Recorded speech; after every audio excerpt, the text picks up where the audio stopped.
The content presented in this video podcast is intended for educational purposes only. It does not promote or condone any illegal activities or the use of illegal substances. The information provided should not be considered as legal or therapeutic advice. Always seek the advice of a qualified professional for any legal, medical, or psychological matters. Viewer and listener discretion is advised. Vale, wander in. Wander in, and then there will be Where at did I some put the point cacao when we now? Here. introduce ourselves and stuff. Okay. Yes. Right. It's always nice to get a little bit of go in, I'll just check a few things. This here for you so that you can put this down. Thank you. Done. Yeah, that's great. I'll pour us some cacao, yeah? Yeah. Good. Thanks for the water. Thank you. That's fine.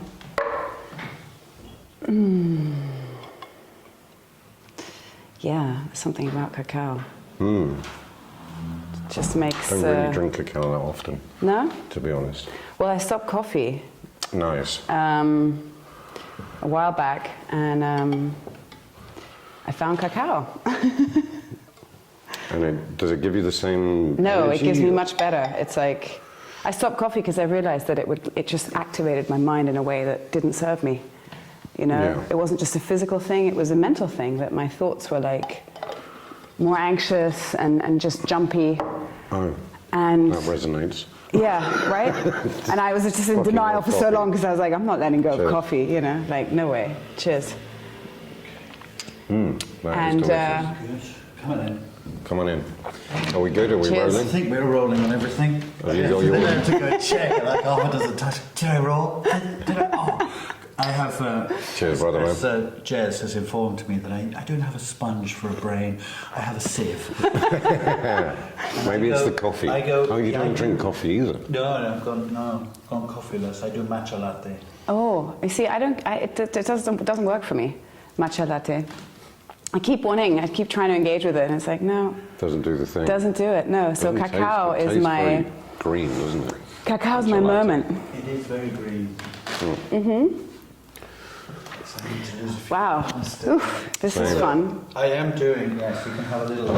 Okay, oh my goodness. Check. Yes, I know. It's Same. coming Oh down. boys, come on.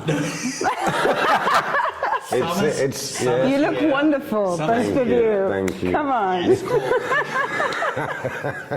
I is mean what we it. need. Nobody look at I mean it. Just look at me. I'm not going to say much because I'm going to be breathing in the whole time. Yeah. Very interesting, Nadine. What were you saying? Yeah, no, I have a new friend, a new special friend. Yes, yeah. And she did some quantum healing. She has this quantum healing machine, and it takes like 2 hours, and it looks at a whole bunch of things and gives you affirmations. So it gave me one of the affirmations it gave me after reading was. I eat fresh and raw food daily. Oh wow. That was an affirmation. That was like one of its main Wow. affirmations. That's Even though beautiful. I'm pretty, which is amazing. Do you know what's funny?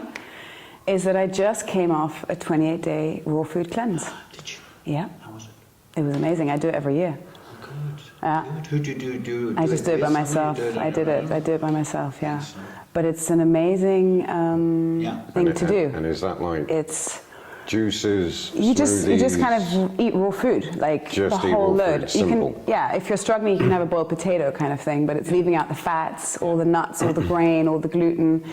And it's not only a liver reset, so it cleanses your entire system physically, but every year I forget, like it goes in as a sort of like, oh, I'm feeling like my habits are kind of off and it's time for a cleanse, you know, coffee, whatever, gluten. And then you kind of go in with this intention of like resetting your body, and what I realize every time, like a week in, it's like way more powerful. It's on a mind level. It just it That's what cleanses you do. your But that's your body is your mind. yeah, it's like you become, of course, and you become this like elevated version of yourself. And like, why do I not? I want to Do feel like this this all all the the time. time, right? Not just once a year for 2 weeks. Like, I did it a bit when I did a keto. When I did when I did that for a while. Yeah. From the Wim Hof, Luke, he really helped me with that, and I lost huge amount of weight, and was basically just drinking water a lot of the time because I didn't feel I needed anything else. And it's amazing. Energy was up, feeling really good. Yeah, it's amazing to get to know yourself in these different ways, right? And to realize, like, wow, that's what a sluggish brain feels like brain fog. You know, before I was like, what's brain fog? It's like, oh, that's actually me. That's just normal. And then to realize that doesn't have to be normal. That isn't normal, actually. So this kind of like clarity and vitality is so inspiring. Well, it's what life's about. Yes. Yeah, So and cleaning that vessel. Are you vegan? So you're vegan anyways. So going raw wasn't a big jump. No, I mean it is a big Quickly now, just because we haven't done it yet. Yes. We will be using all of this. Yes. But just to say welcome. Yes. Welcome. This is our. Well, I'm not sure if it's third or fourth. That's what it is. Let's say third. Let's say third. It's number 3. And, Number 3. That's nice. Number 3. The Alchemist and The Soulution. I'm Matthew, the Alchemist, and I'm Jez, the Solution, and we are very, very honoured and grateful to welcome Nadine. I'm Nadine. It's an honor to be here. Thank you for having me. Thank you so much. It's a real pleasure. And thank you for the cacao. Pleasure. Cheers. What a wonderful way to start. Cheers. Enjoy. I also here picking when I was I did remember Brenda, the yoga teacher, Brenda Delgado. I don't know. I forget her name, but she when I was here in 2021, she guided me through a liver cleanse.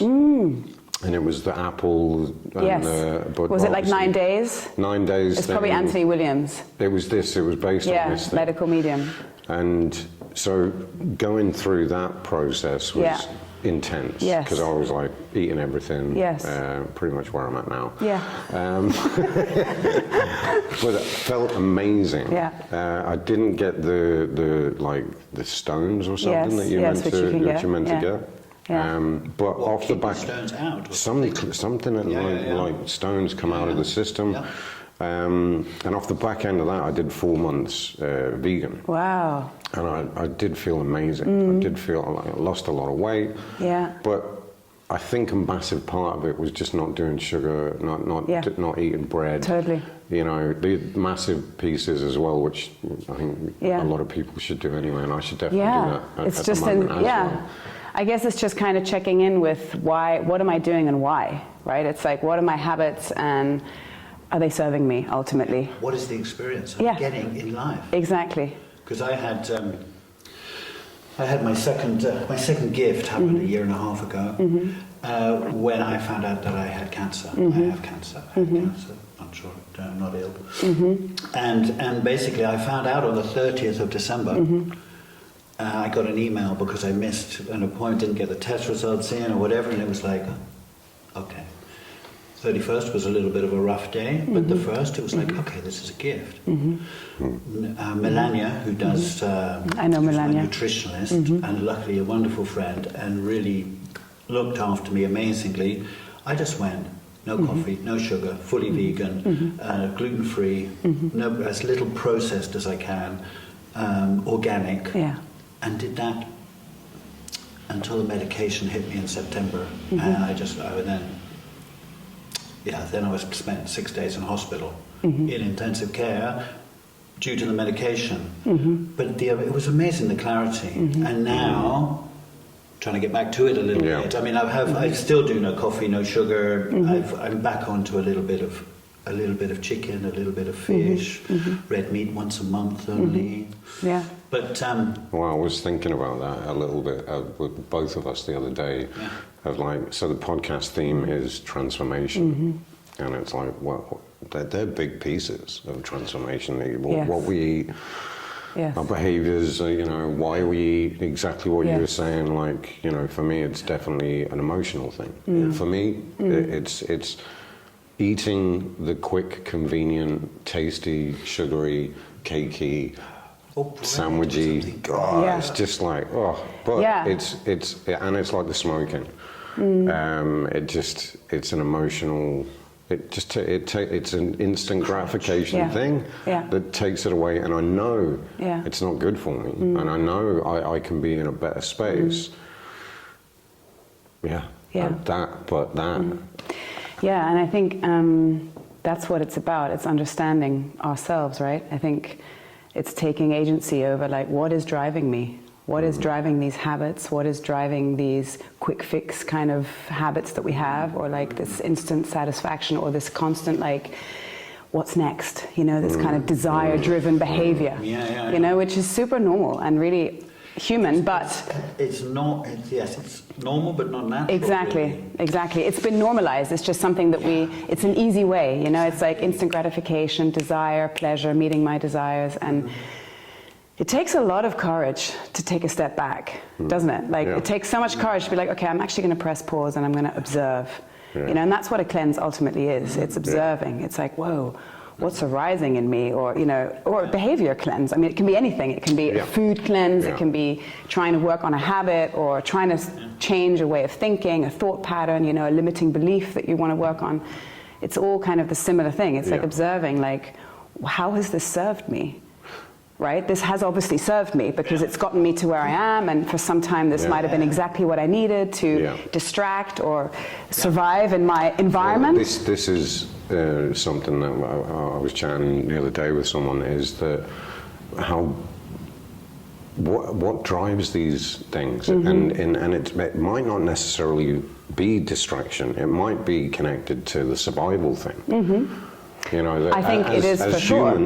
As humans, back in the day when we had to hunt for, you know, and get the honey and get the thing and, you know, procreate. I love the way you get the honey. I can see you. I can see you. Straight for the honey. I love it. All right, fuck the veggies. Let's go for the honey. But there's that driving force of survival to. But then we become habitual. Yes. I mean, that's what the difference is between, you know, the early humans. But my question is, what still is in us as an animal, that human animal that had to survive? How much of that is playing into these patterns, processes, you know, instincts of behavior that doesn't serve us anymore? Yeah, there's so many layers to this. Oh my goodness. Isn't there? It's when I'm inner alchemy, which is what I studied. Yeah. It's not really who am I as much as what am I. Yeah. Because I don't think of myself as being just human. I feel that I am an angelic presence, a presence of light that lives within a human body. Yes. And I'm just starting to understand that through two gifts. One was drug addiction that made me, which happened 25 years ago, and I cleaned that up, and that pushed me into my first drive, and then the cancer, which has pushed me into another drive of like, I felt I needed those, which is why I call them gifts, to step further into it. And it's like, what am I? I'm not just an animal. I have animal desires. I like that side of me. It needs to be there. I have an ego. I need that.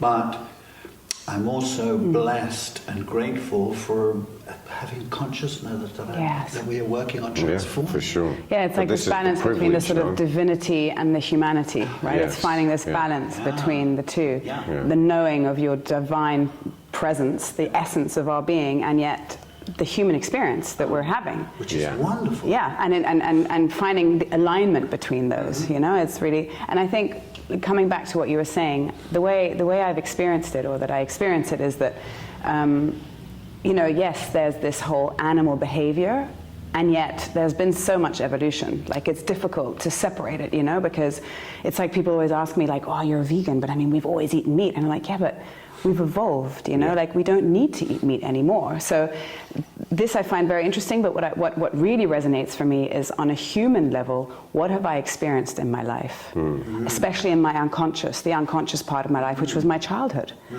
And what behaviors how did I adapt to my environment? Because ultimately, that is such a key knowledge that our body knows and that we subconsciously carry, but that our conscious, our mind doesn't want to go there. You know, it doesn't want to remember, why did I become like this? Why did I become a people pleaser? When did humor become my coping mechanism, or whatever? You know, like, all of these things that they come from so far back, and they came from a moment in our lives where we were adapting to our environment.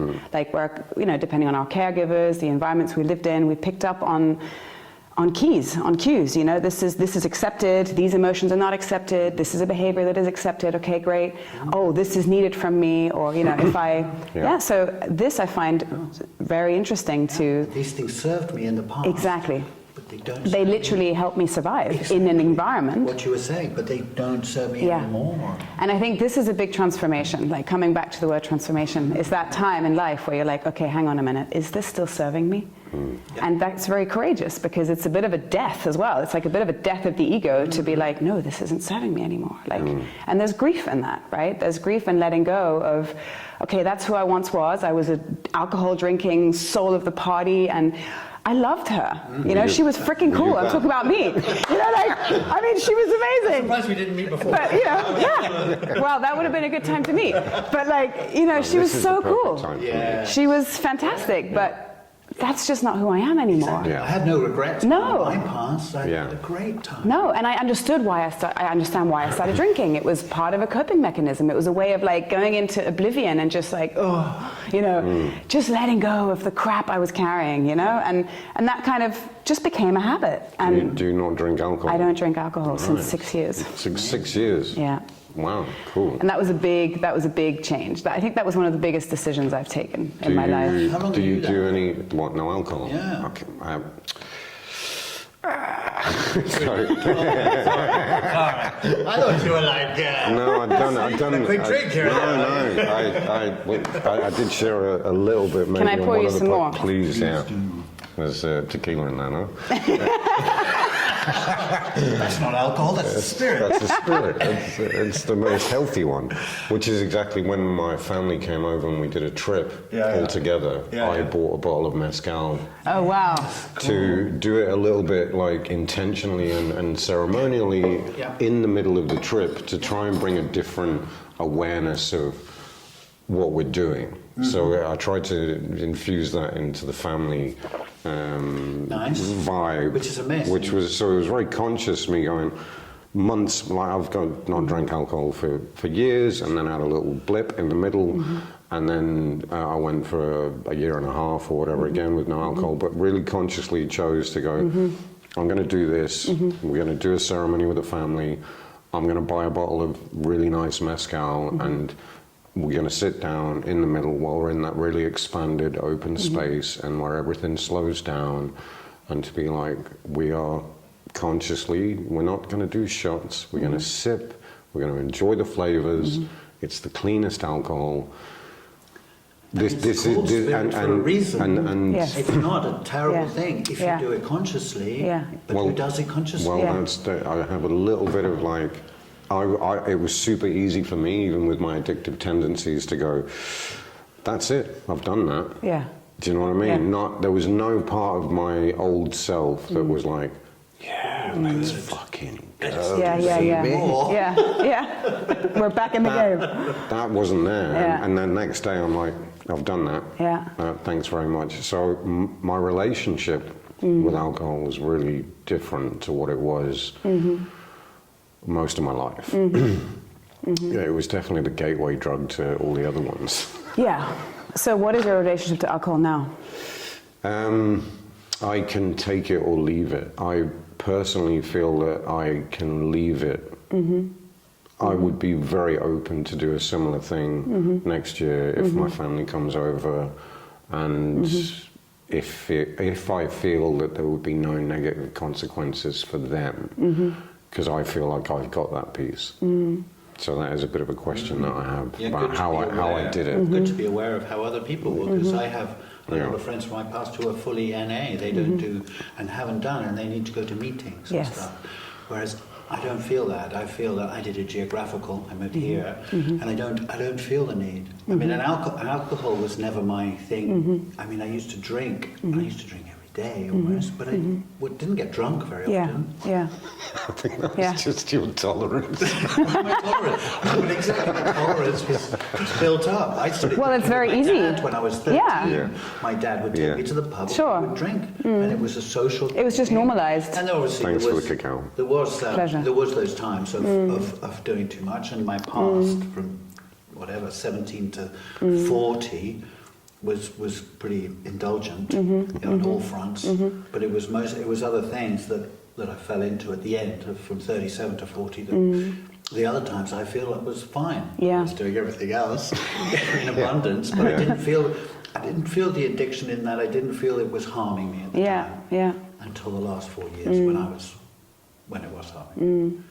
Just something that came up there a little bit is like what helped me a lot, and I think maybe you might have a little bit to share on, is even though when I was trying to go straight and go clean and create community, the men's circle, even though it's not NA and it's not about treating your addictions or AA or whatever the fuck, AAA batteries or whatever the thing is, that support was really important for me during that process of being able to like tap into yourself. What's the feeling? What's the emotion?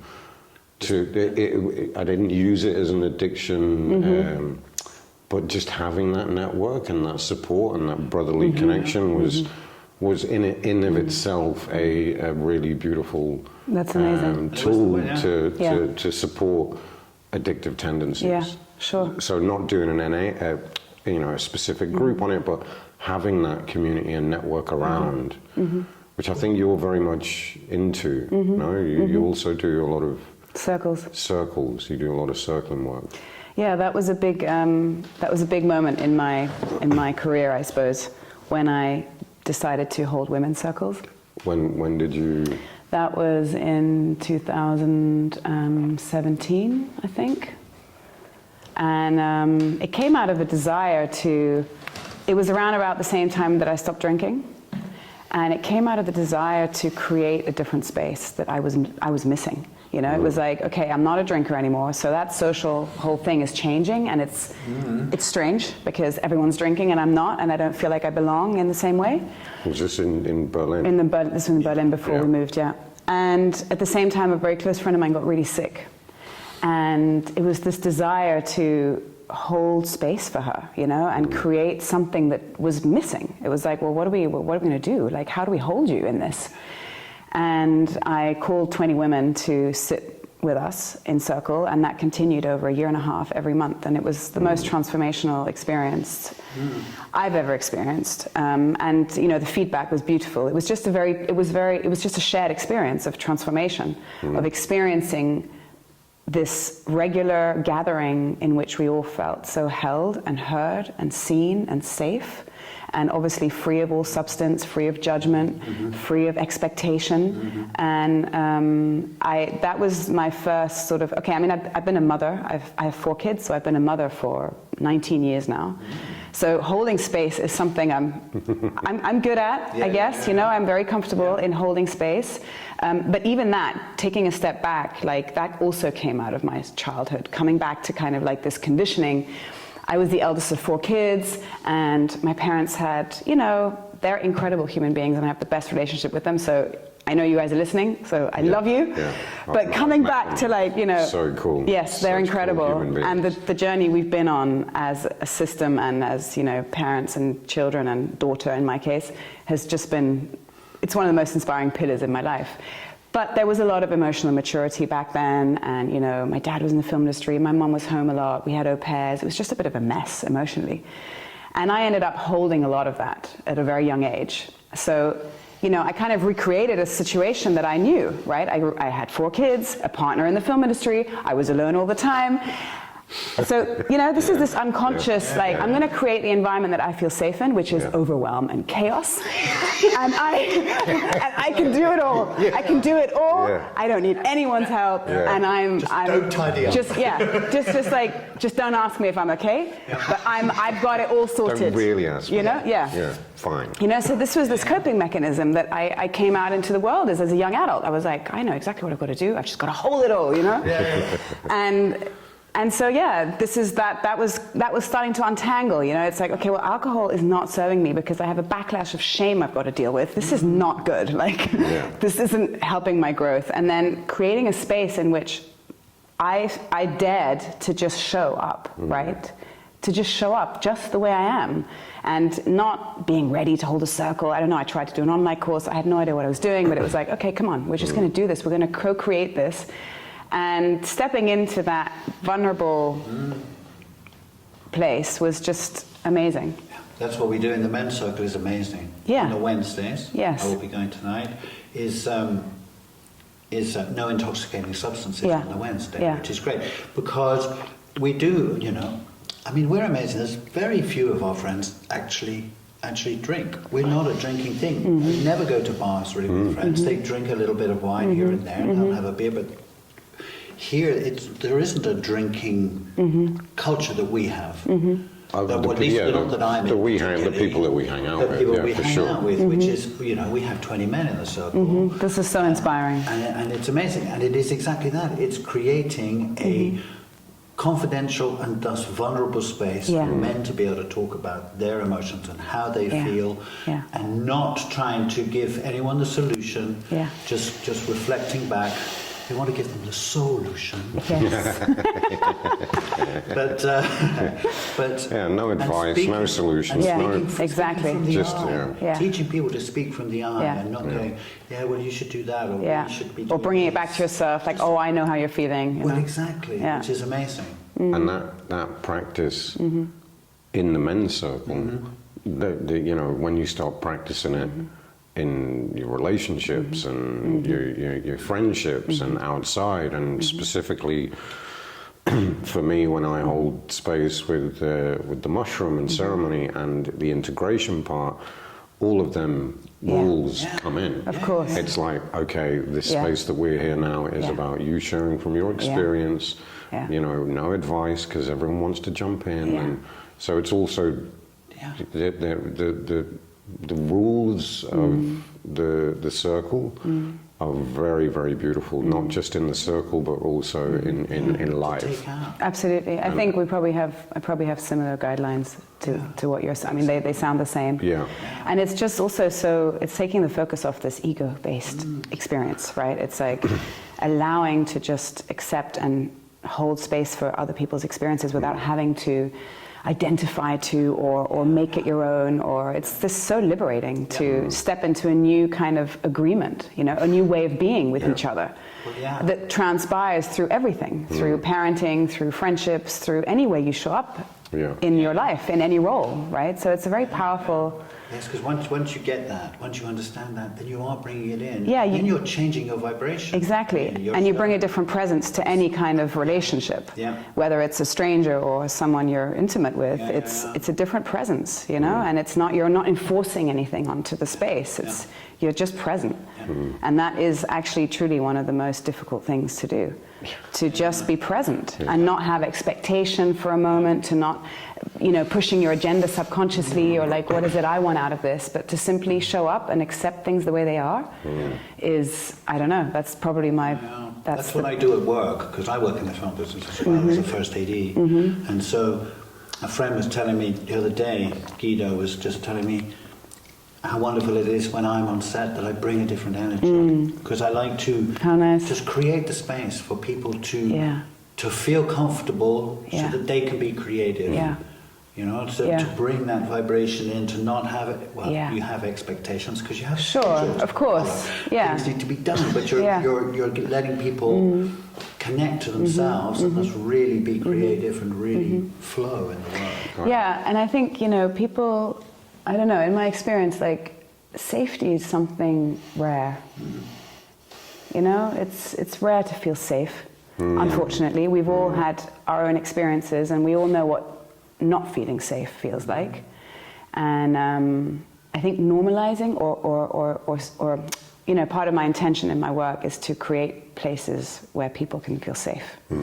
And that's such a powerful thing to do, like you create space, like you just shared, and creating a safe place where people can can show up in a different way and can feel vulnerable and therefore connect to themselves and to you in a different way without this guard of like, you know, survival and this behavior that keeps you safe. It's only in safe places that you dare to go there and to go beneath and to kind of feel what is below, what is underneath, what's the undercurrent here actually, because we're in this kind of constant, you know, very stimulated behavior.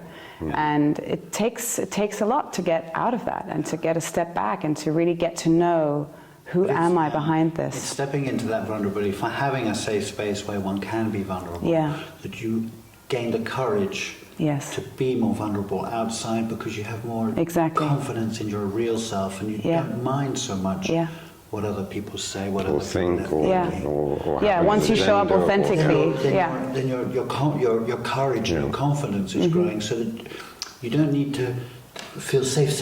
You just feel okay, safe in yourself. It's about holding yourself. There was something that you said before when you came of like, I'm just here.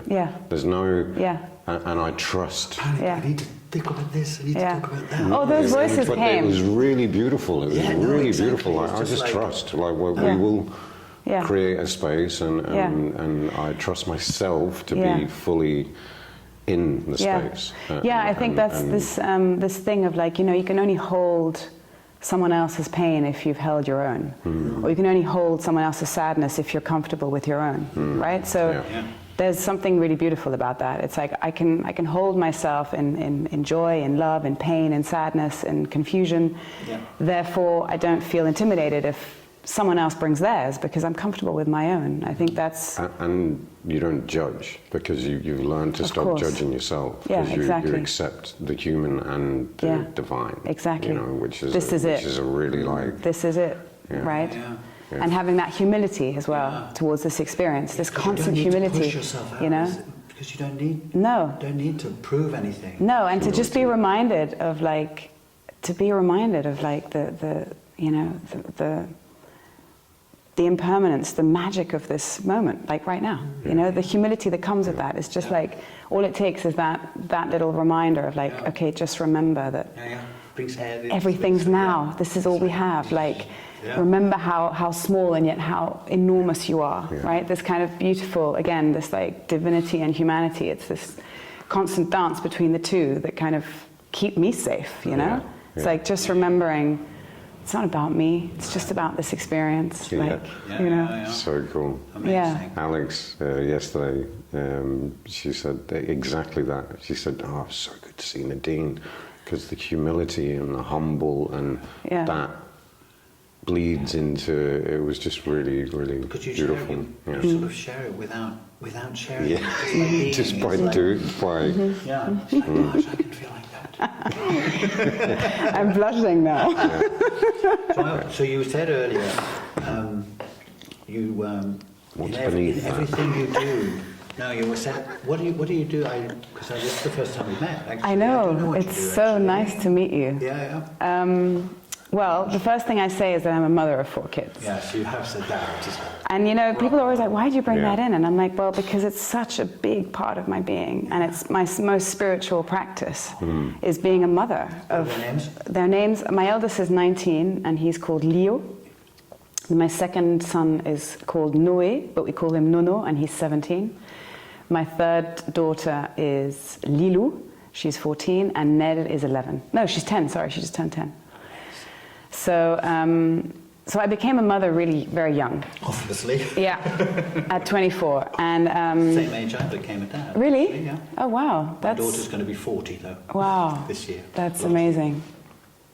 Oh. So yeah, I guess I can't really untangle the mother and the woman. You know, I was a very young woman, and it was a very brief time of being, you know, between sort of the maiden and the mother. There was just very little time. So for me, becoming a mother was really also becoming a woman. So that's been my biggest, showing up for my kids and prioritizing that and finding my way as a mother has been the most incredible experience in this human incarnation, really. Like finding, especially in the eyes of society and, you know, just in this system, it's just been crazy to really find myself as a mother and really own that, even though it's an invisible role in society, and the pain that came with that, the confusion and the kind of doubt that comes with it, you know, like, what does this mean? Because it seems to mean nothing, but it's everything, you know, like, so really finding that strength within is definitely what kind of fed the rest. And then I had an amazing escapade in textile design. I'm actually a textile designer, so that was amazing, but it was just, got to a point where it was just too much. I had a company, 4 kids, whatever. Let that go. And also wasn't happy with the sustainability aspect. It just wasn't. It wasn't happening. I wasn't happy with it. So that kind of disappeared.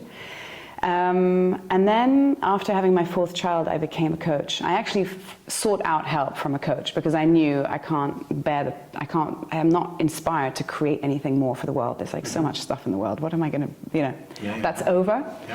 And I had an amazing experience with a life coach for a year and a half. And I was just like, Terry, I want to be you, basically. I was like, what is this? Like, this older woman who was just holding such graceful space for me. And I just found all my answers in her presence, and I was like, "This is it." Like, I love people. I love our stories. I love us. I just love I just love human beings and stories, and how we evolve, and how the power we have to change, and all this endless curiosity to this experience. So that's when I then became a coach, and that was almost 10 years ago now, 9 years ago, and then. I started holding circles, as I shared, and then when I moved here, I got an invitation. So I'm someone who works on invitation, I guess. Like, I just kind of sit in the background, like my little nerd in me just does all the research and all the reading and all the studying, and then an invitation comes. When you're ready. Yeah. So the universe is like, there you go, you're ready. Here you come. And I got an invitation. You're ready, but you're coming. Oh, all the doubt is right there. All my old doubt buddies all the fear is there. But it's like, okay, I guess I trust. Trust is trust is everything. And I got invited to hold a wedding for an incredible couple. And that kind of propelled me into, I was like, whoa, this is like holding space for love is like the ultimate. It's just, I was like, okay, I wouldn't have dreamt of visualizing that. And now I'm like, well, this is all I want to do.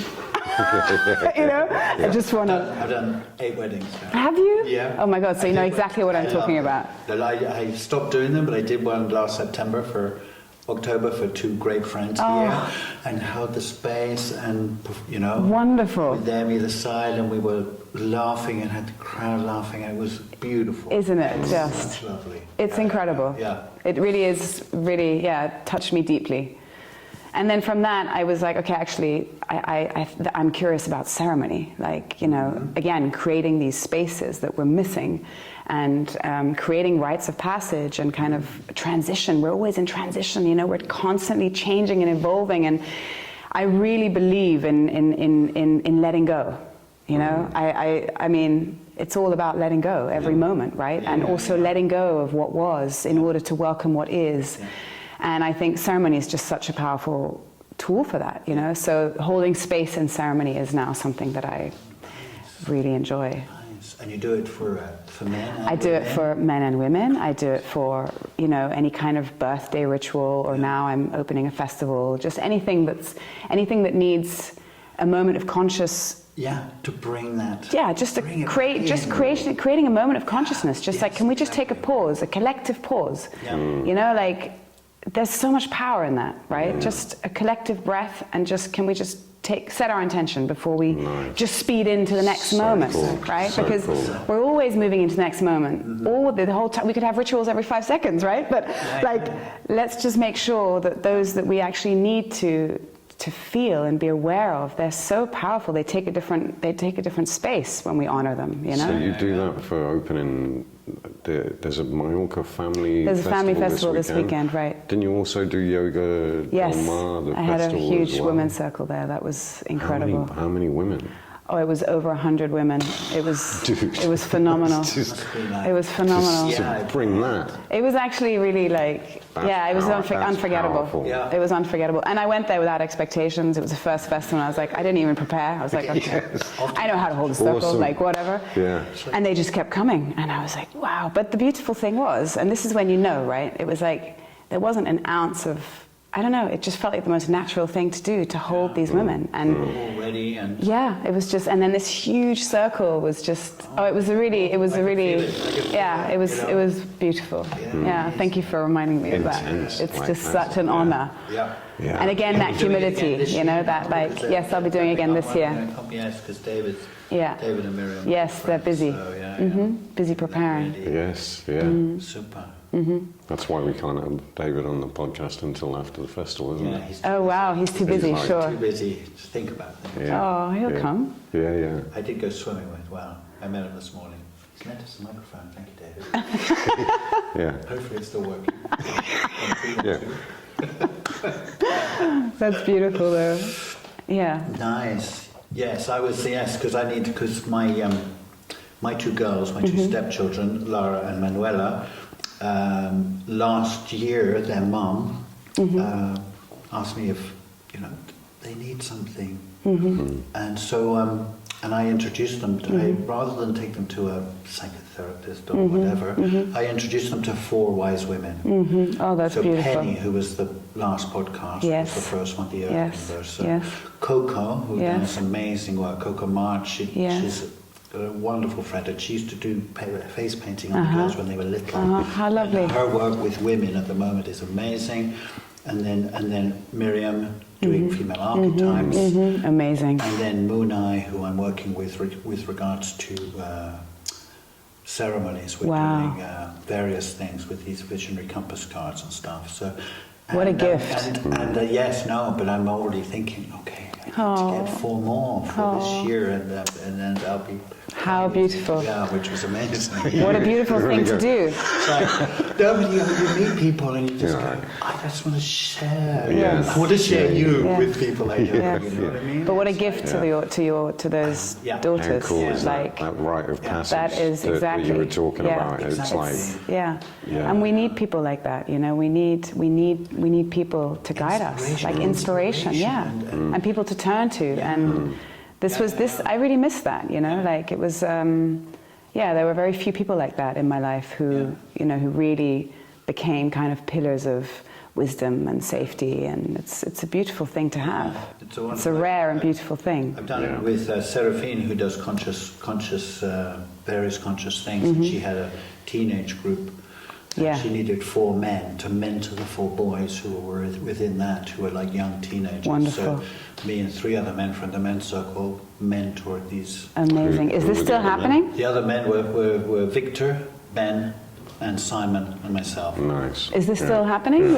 She does things. I'm not sure, because this was probably 2 years ago now that finished. And Francis, who used to come here for the Super Wetchy Kids Club, which is what I set up for the children when they were 4 and 5 and came to live here. Amazing. And he used to come to that, but he is now 17 or coming on 18 and is in his midway. So I think she's doing an amazing amount of different things with regards to wonderful stuff like that. Yeah. But I've done various things here. We did a film one as well with Victor and Ben, trying to teach people or inspire people with transformation through making films. Wow, that's amazing. Creativity. Yeah, exactly. I mean, that's another pillar of this existence, right? It's like the knowledge that we're in constant creation. I listened a little bit to the last podcast about what you were saying about the creative process and being. It's like that presence. It's like when you're in that creation and in that, you're not thinking about all the other stuff. You're not operating on instinct or behavior. Exactly. You're in this flow state of play. And that I thought was really a really beautiful way to see it. Yeah, it's really present. It's like you're in the moment and you're just channeling this creative energy. Like it's very powerful. That's what my purpose is, which I found through the men's circle, is to awaken, inspire and connect creative souls to Wow. connect, awaken and inspire my creative Yes. soul, help other people connect to them Yes. and theirs, and then to connect us Yes. together in a creative conscious community, Yeah. which is what we want to, Yeah. which is sort of what this is about. As It much definitely as, feels like what this is about. you know, it's, Yeah. we have an amazing community here on the island. There are so many wonderful people. So, you Doing know, such deep, beautiful, beautiful Yeah. work on so many different levels. Yes, absolutely. It's incredible. Yeah. It's such an inspiring place to be. Yeah, It really is. it is. And it just pulls it out of us, right? It's like it just in such deep inspiration. Yeah. Yeah.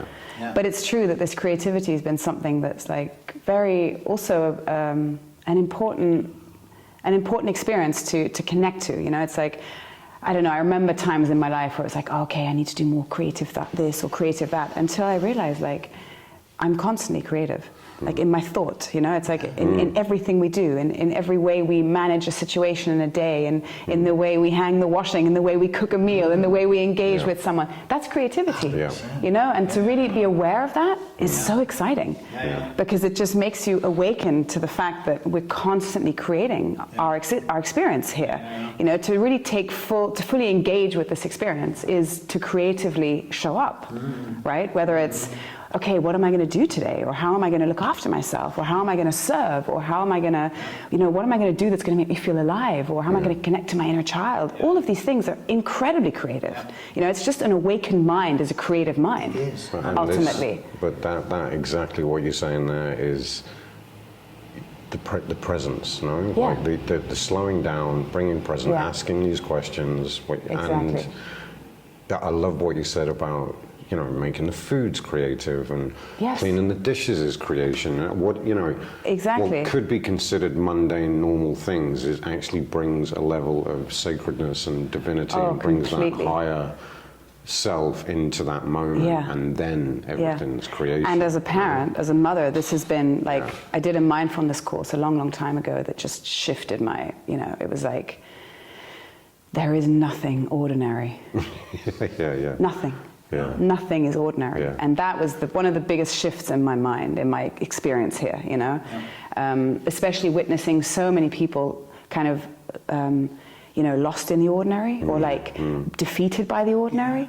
But not realizing the sadness, the sadness of like, but you're just not present. That's why you're defeated by this. But if you feel the water as you wash the dishes and feel the texture of the sponge of like, you know.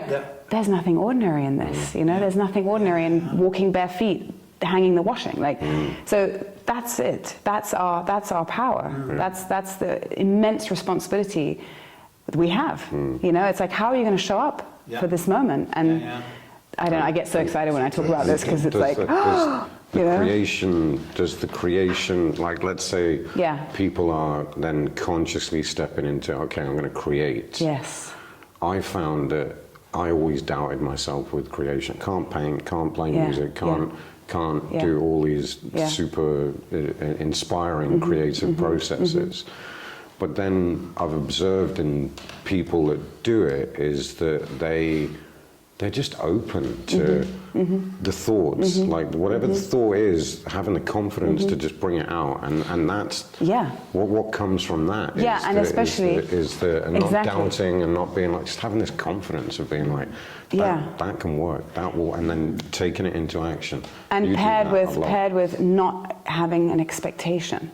Right, so you're not doing it to achieve something. You're doing it for the experience. You know, it's about the experience. It's not about the end product. And I think that's where the mindfuck comes. When you're like, but I can't paint, so it's going to look terrible. But if you let go of how it's going to look and just set that aside completely, you would be able to paint. And it wouldn't matter what it looked like, because the experience would be done.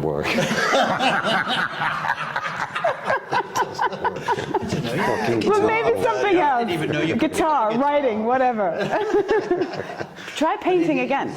You are no longer that man you were the last time you did that. Remember that. This is something I keep telling my kids as well. It's like, again, this kind of idea of grief. Like, I'm a big griever. Like, I believe in grief. I believe in grief so deeply, and I believe in, I can only be present if I've let go. Like, I can only be the next version of myself if I've grieved the past one. It's like, I love you, thank you, off you go. Now, what's coming? Like, what's next here for me?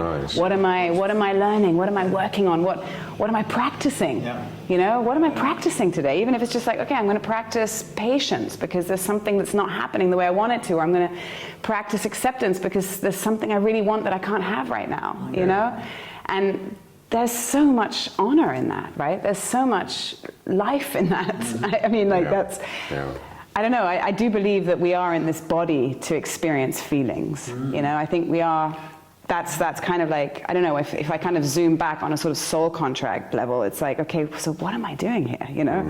It's to experience the limitations of a physical body, and yet the immensity of what it can hold. The possibilities. Yeah, the depth of what we can feel, like love, joy, pain. It's like infinite. It's infinite. And how do I hold that in a way that is noble, you know, and virtuous, you know?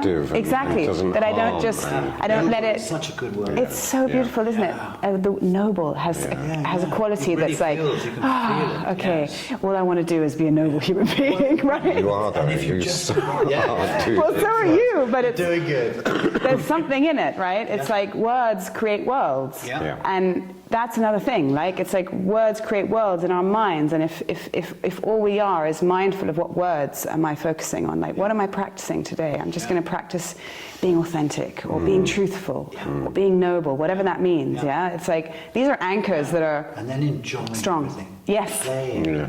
Yes. Play. Yes. You know what I mean? However serious we're doing something, we've got to play whilst we're Absolutely. being serious. And this is what we learn from kids. I totally agree. You know, it's like they just bring you straight back into the moment. It's like, you're right, it's never too late to play cards. Let's just play cards. What was I thinking? You know? It's like, bedtime, you go to school tomorrow. exactly. Play. I mean, like, yeah, but it's true. You are under The the thumb. spontaneity, Yeah. like that's the spark of life. It's like the divine reminding you, hey, you don't know how long you've got here. Play cards. It's just so beautiful, right? Isla, every time she has a nap at night, then she wakes up and she's just like, Yes. I'm back. "Hey, let's go!" I'm back. Like that, dude, and it's If like, you know where it's I've so been. inspiring. Yes. It's so like, Exactly. She's fuck, come I out of wish I like could wake up in the dreamland. morning like that, dude. I'm like, It's tough. okay, let's It's go. tough. But But it's that instant invitation. like, let's go. You know, it's an invitation. Like everything is, is an yeah. invitation. It's like, here you Yeah, go. yeah. You gonna take it? Because I'm right here. Needs a little bit better sleep, but yeah. Yes, I She know. gets a really deep, beautiful sleep. I think that's what helps her just come out Yeah, like of this. course. Yeah, And just be like a lit. Yeah, just Yeah. like, She could let's just have a little fucking go, kip in the dude. middle of the day. It's like, Right. Yeah. Well, I And think she'll be carried around. three or four at this point. It's like, I'm out of here. back Totally. again. Yeah. But that's it. We wake up every day, every moment. Yes. We're fresh and Yes. new. And then once you realise Yeah. that you can be Yeah. fresh and new Yeah. every moment, then That's it. That every moment is an Thanks. invitation Yeah. for awakening. Yeah. Like, Yeah. you know, there is. It's every moment is an invitation for it. So inspiring. There is something so crazy simple and so powerful about that, you know? yeah. I that feel it's- like you're a walking embodiment of transformation. No? That sounds like a lot. That feels like a lot. I'm going to start blushing again. But what's behind that? That's a big question. Yeah. But Yeah. Yeah, it's a lot of, it's a choice. You know, it's a choice. I do think it's a choice. And it's actually it's a curiosity as well. yeah. You know, I'm curious. Like pain. Okay, all right. If you feel like pain, the pain is such a good example. You know, it's like, right, pain. This is uncomfortable. It hurts. What is it? Like, what is it? What's it Like, where does it come from? Like, if I peel back the layers, like, I want to know what it is. I want to understand it. Yeah. And I have such a curiosity for this experience. It's like, right, okay, so where does this pain begin? And why am I holding on to it? Yeah. Is it serving me? Like, and if it is, okay, can I allow it to serve me and hold space for it, or can I let it go? Because actually, I know this pain, exactly. I've turned it to gold. Yeah. It's okay, I can just set you off, you know, in the sea with like a few nice flowers and a candle. Like, no, but again, ritual, like, okay, come on, I'm just going to let you go It's because... sacred. Everyone was doing that on Sunday Yes, night. of you know, course, it was like yeah. they were burning their... Yes. Is that the thing? I've I never think that's done the that main- piece of yes. it. It's the main part of Yeah. San Juan, I think, is Just letting go. Letting go. writing Opening down up. what you're putting Yes. in the fire or putting it Yeah, in the just sea, letting go, letting releasing. things go. Yeah. Resinking. Yeah. It, yeah. How has that ritual become part of a Christian festival? Good question. No, maybe John it's the been. Baptist, San Juan is John the made- Baptist, John the baptism, baptism, letting things go, being cleansing, Reborn, yes. cleansing. reborn. that's Water, John the element of Baptist was water. About Interesting. Yeah. So cool. Yeah. Yeah. Yeah, it's with light. It's something with, there is fire and light. It's Yeah, about, there is. it's a There's festival of fire. light. Exactly, there's a fire. So it's like the purification of Yeah. the fire, perhaps, Yeah, like, you know, Even- burning even- the old. Even the light with the demonies, with the devils. Yes. There's like Yes. that. It's When I crazy first came here. to Mallorca, I was like, Holy. Yeah. "This dude." Yeah. Like they got. It's San Sebastian, so saint, so it's a Christian saint It's thing. crazy. So from what I know from Christianity growing up in the UK, Irish Catholic family, Yeah.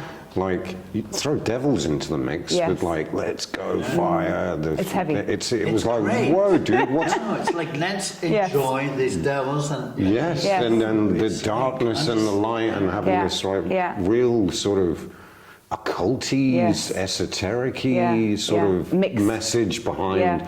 or infused into these Christian holidays. Yeah, It's like, totally. where's that come from and how is that? It's I so know. cool. It's so cool. They yeah. do Yeah. It's fiestas bigger than- really it's bigger good here, than don't they? Here, all of Absolutely. those things where the demonies come in is like, that's like, Yeah. let's get the demonies in. Yeah. I know. I'm And so to grateful dance that with the the kids get devils. to experience this because we're very sort of, we've absolutely moved away from religion. Yeah. And there's a lot of sadness in that because there is so much that religion has brought in the Yeah, past. yeah. And it's trying to find that again in a different way, you know, Yeah. a sense of community and a belonging and Yeah. kind of, you know, guidelines, whatever you want to call them. Yeah. And it's so nice to have this here on the island that there's so much to tap into if you Yeah. want, like, you Yeah. know, and even this warding off the bad spirits or like Yes. calling away the bad, you know, like with all this celebration is so beautiful. Yeah. Like Creating it's ceremonies really, for them, yeah. people who don't really do ceremonies Yeah, anymore, and yeah. sort of giving them something that they do, even if they're not really super conscious about it. But I They wonder, sort of I become wonder, conscious as they're doing it. yeah, It's I wonder, amazing. Mm-hmm. because I think people probably know more about the meaning behind San Juan than what I do. Oh, they absolutely do. That's for sure. They are No, like, but I imagine everyone growing up here Yeah. doing it every year. This is that, like you know, kids are sacred. going to be like, why are we doing this? Yeah. What is this about? And so therefore, Yes, they're going to no, I think it's super important. I think the consciousness on the island is really But the high. energy on the island generally. is amazing. I mean, And I think- in the Yeah. land. and even if some of these celebrations to me sometimes, you know, I do have questions and I do wonder like, how conscious is this?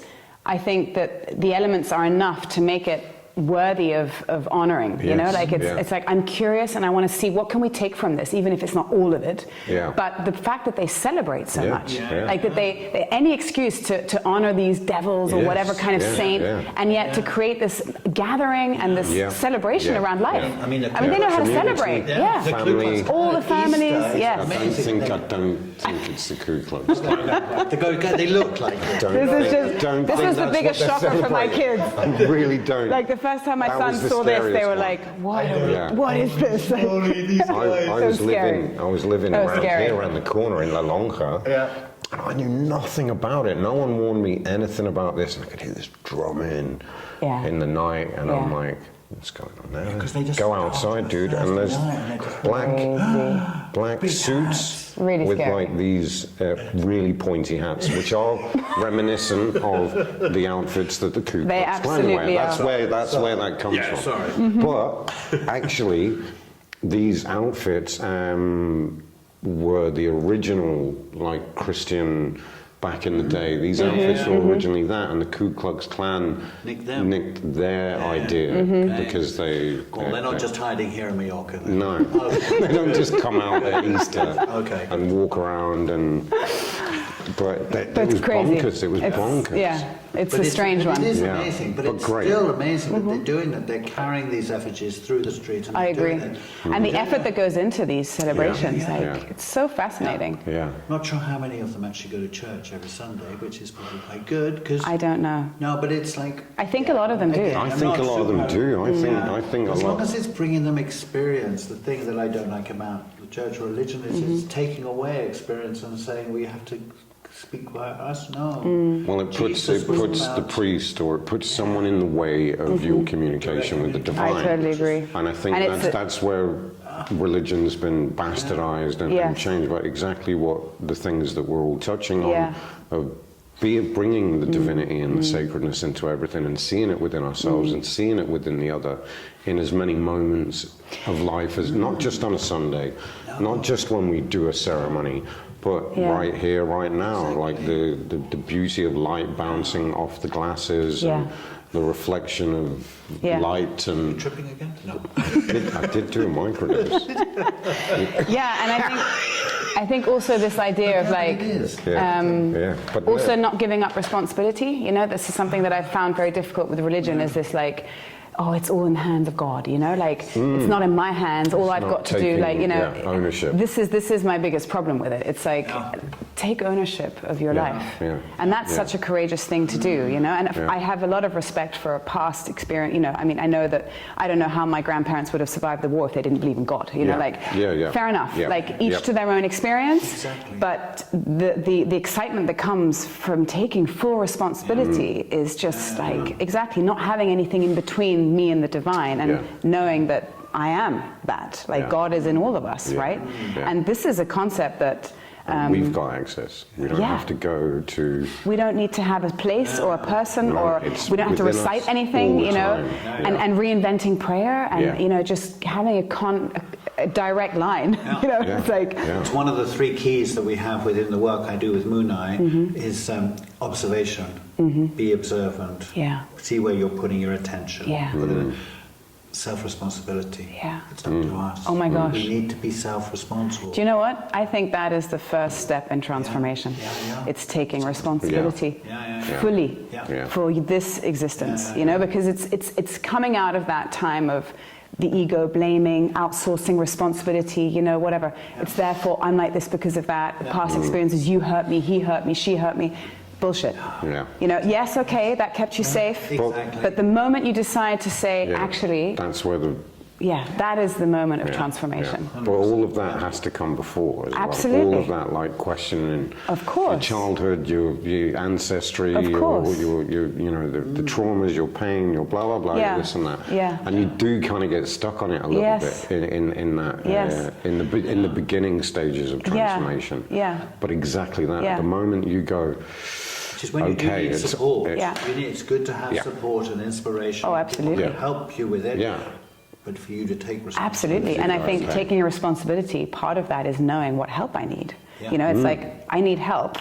Who am I going to choose Yeah. to assist me through this Yeah. transition, or through this growth, or through this chapter or phase, whatever, or with Yeah. this particular problem? Yeah. That's a sense of responsibility, Yeah, you know, yeah. knowing to ask for help and knowing what I need. Like, this is another thing, like, I mean, you know, when I see my kids sometimes, they're like, I just need some space, you know, I'm like, damn, like, you know, they're so in touch with their needs. Yeah. It's like, Yeah. I need this in order to be me, and I need this in order to feel safe, I need this in order to be whatever. And this, They've had you as an example. yes, To be able to, but to realize that. to realize. Yeah, to realize They're like, only 10 or 12, Yeah. whatever age. to realize like what a gift it is to know thyself, Yeah. right? Yeah, to, yeah. to start as a child with a knowledge of yourself Yeah. that I didn't have and my parents didn't know. You know, it's not like I have, you know, again, it's not a sense of blame, it's just the fact that there wasn't this knowledge, this consciousness. But to realize that that is it, like, what do I need? You know, who am I and what do I need to be the best version of myself? And where do I find the courage to do that, you know? And how does that look like, you know? So I think this sense of responsibility is just so, it's like a divine intervention. It's like, it's time. Yeah. It's time. But it is And I do believe I find this a very interesting thought, you know, like, you know, spirituality. In my experience, like, I had to work through the mind. You know, I want to know my mind, right? Like this powerful tool. Yeah. Like, what is my mind and how does it work? And what are these limiting beliefs that keep coming up? Like, fuck off, you know? But why are they there? So what do they need from me in order to go beyond, slowly, to go over the edge and be like, okay, wow, now there's like a whole nother world of spirituality that is accessible to me because I feel safe in this body, you know, like, you know, what is death? Like, what, all of these beautiful questions, I believe, are possible for me now because of the work I've done in this mind-body experience of matter and sort of thought, you know? And I find this very interesting, you know? It's like I couldn't have cut straight to spirituality somehow, you know? It's like this path has been so satisfying, you know? And it continues to be. And well, now I that... wouldn't be where I am now if it wasn't for my past. Of course. I didn't realise that my path was going to spirituality. I just started going, I need to figure out why I'm like this. Why am I angry? Why am I, you know, why do I have addiction? Why all these behavior? It was becoming apparent with learning 9 years ago now that really kicked that, like questioning all of that. Parenting will do that. Parenting, it's like a trip. It's the it's biggest like a trip. kick in the ass. It's the biggest dose of acid that you will ever take. Absolutely. You fucking question everything. Government, schools, medication, conditioning, everything. Like my parents, my Everything. parents. You just go. It's just a mirror in your face, like 24/7. There's no matter where you look, the mirror's there. You can't get away. But I didn't realise that actually unpicking all that and trying to understand all that was actually going to bring me closer to spirituality or back to a belief in a higher power. You know, but bringing you just me said back it. to source. You just said it. It's like it's unlearning and unconditioning and understanding, returning to your essence, which is love. Right? Letting which go, is love. It's just returning to your purity, which is the essence of of higher power. That's inside. Exactly. You know what I mean? Exactly. It's like, not looking for a God out there. It's the God within. Yes. And we all share that. Yes. And that's why we have such a wonderful connection. It's so beautiful. So. Let's just go to where are you now then, with regards to what are you up to at the, I mean, anything present? Because we're sort of coming to the end of our hour-long. God, it could go on forever. We could, yeah. We're trying. What is present right now? There's a lot present in me right now. There's a lot of love in me. I am... yeah, that's a beautiful question. Thank you. Let me just feel into it for a moment. Yeah, I think I'm feeling honored to be experiencing a lot of emotions that are challenging and that are pushing me. You know, it's like they're daring me to expand in every way. Like, whether it's an encounter I've just had with a very old friend that's just exploded my heart, whether it's my eldest son that's like, again, showing me the mirror that I thought I'd seen 100 times, but it's like more painful than ever. You know, all of these, it's just this beauty of expansion. It's like, come on, do I have the courage to expand into that and not retreat? Because it's either I contract or I expand. So choosing expansion over contraction is really like is a beautiful, challenging thing, and that's what I'm sitting with. Nice. Thank you. Good. And you know, love. Don't go into fear. Like you know, it's like okay, can I expand into love again and again, even though I love the fear. I get it. You know, it's going to be there. It's going to keep coming back, but. Can I choose to expand beyond fear? Nice. So cool. Super. Very, very beautiful. Very, very inspiring. I'm really, really grateful that we got to hang out a little bit. Thank you. Me too, and I'm really glad that Thank you. you guys get to meet. It's amazing. wonderful. It's been such a pleasure. Felt like a trip. Thank you. Felt like a little ceremony that we had. It did. Well, we'll have to get together. For sure. I'd love that. And, Yes. I want to meet all your kids. Yes, I would love them to meet you. Yeah. Cool. Thank you both Yeah. for this space. Yeah, you're very, very welcome. Really enjoyed it. Pleasure and honor. Really enjoyed it. Everybody out there, I hope you've really enjoyed this because this has been amazing. Wonderful. Thank you both. Really beautiful. Really. Bali. Nice. Very nice.